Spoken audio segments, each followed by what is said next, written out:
La habitación está en silencio, demasiado silencio. Una cámara fija apunta a un niño pequeño sentado frente a un espejo. Tiene apenas 3 años. Sostiene un muñeco, pero no juega con él. Lo observa, lo gira lentamente, como si intentara entender algo. Detrás del cristal, 2 hombres toman notas.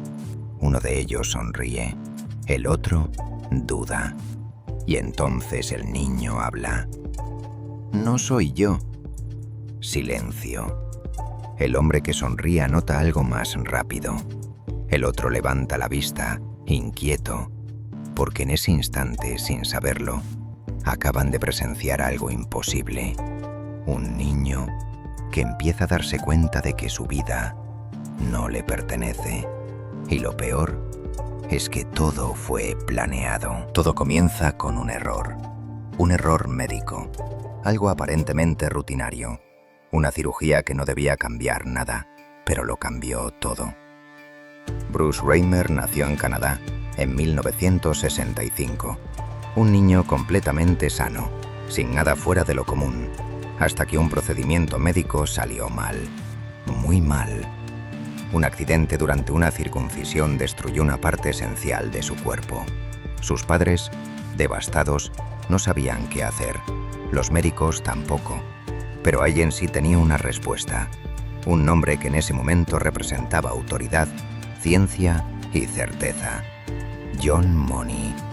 Un psicólogo reconocido, un experto en identidad de género.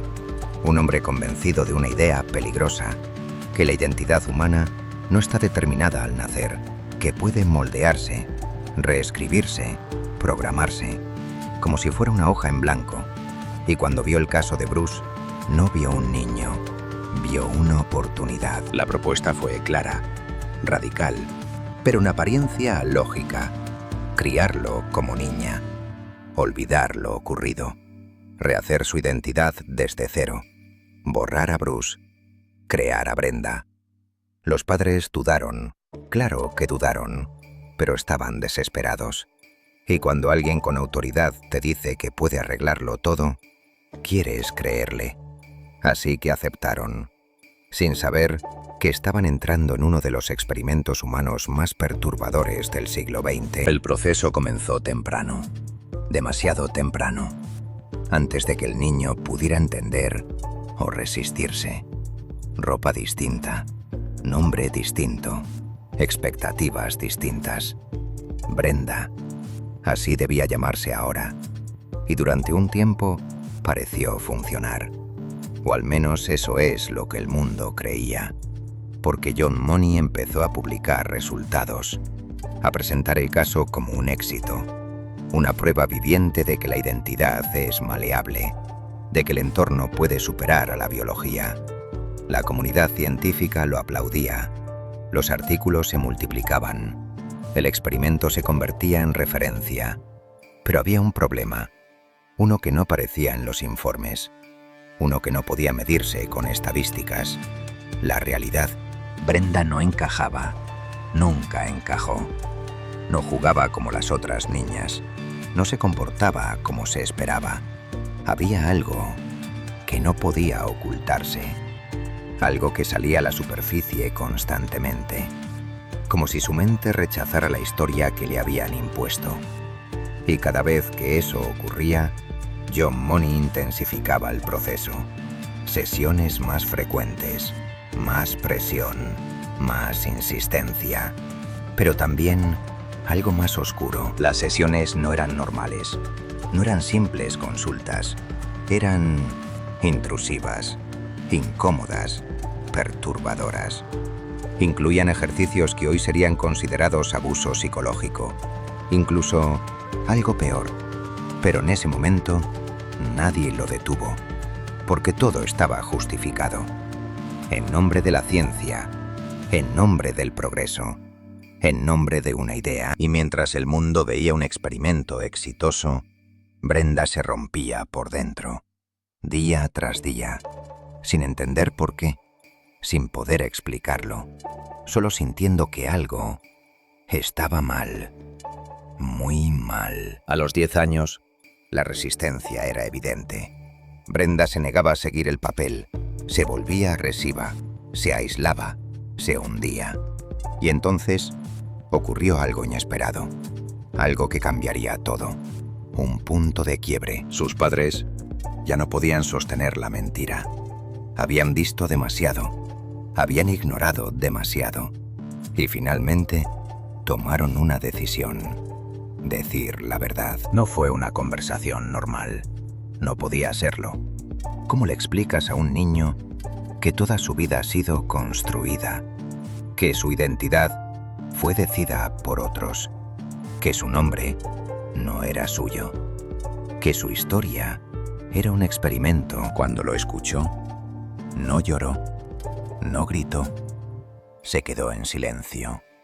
Un silencio pesado, denso, como si todo encajara de golpe, como si todas las piezas finalmente encontraran su lugar.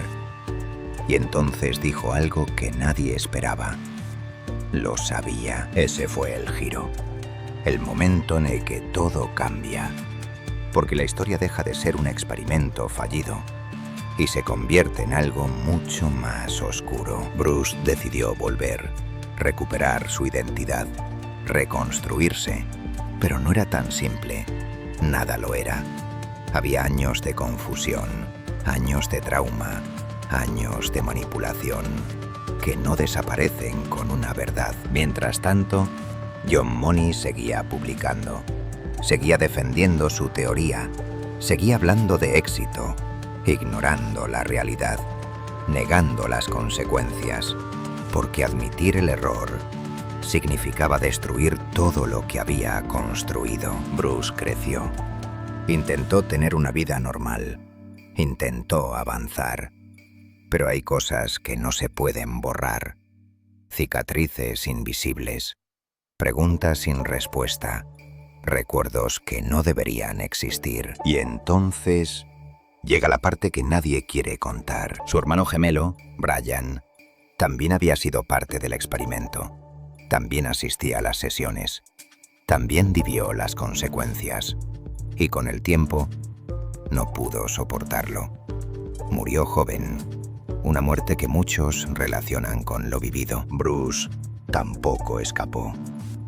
Años después, tras una vida marcada por el dolor, también murió. El experimento había terminado, pero no con éxito, no con conclusiones, sino con consecuencias irreversibles. Y entonces surge la pregunta, la que incomoda, la que no tiene respuesta fácil. ¿Dónde está el límite? ¿En qué momento la ciencia deja de ser búsqueda y se convierte en imposición? Porque este no es solo un caso, no es solo una historia, es un reflejo de lo que ocurre cuando alguien cree que puede redefinir la naturaleza humana. John Money nunca fue condenado, nunca enfrentó consecuencias reales, murió convencido de sus ideas, pero el mundo cambió. Este caso salió a la luz, se convirtió en advertencia, en símbolo, en algo que no debía repetirse. Y sin embargo, la pregunta sigue ahí, latente, incómoda. Si puedes cambiar la identidad de una persona, ¿deberías hacerlo? Porque Bruce Reimer no fue solo un experimento. Fue una vida, una mente, una historia que nunca debió ser manipulada. Y lo más inquietante es que todo empezó con una intención que parecía correcta. Eso es lo que lo hace peligroso. No el error, no el accidente, sino la convicción. La certeza de que puedes decidir quién es alguien mejor que él mismo. Y ahora que sabes esto, mira de nuevo esa primera escena. Ese niño frente al espejo. Ese momento en el que dice, no soy yo. Tal vez esa fue la única verdad que nadie quiso escuchar.